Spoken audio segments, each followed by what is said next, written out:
Hello and welcome back to our channel. So today in this video we will be discussing about how you can transfer your crypto from your Coinbase app to your Exodus wallet. So without wasting much of our time, let's get straight into the video.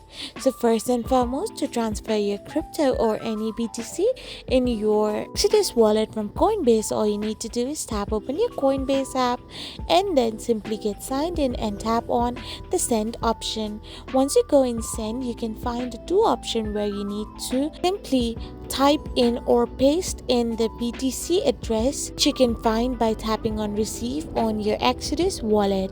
There you can find a link on which you need to simply tap on once and it will be copied to your clipboard, which you need to paste in your Coinbase to receive the money from Coinbase wallet.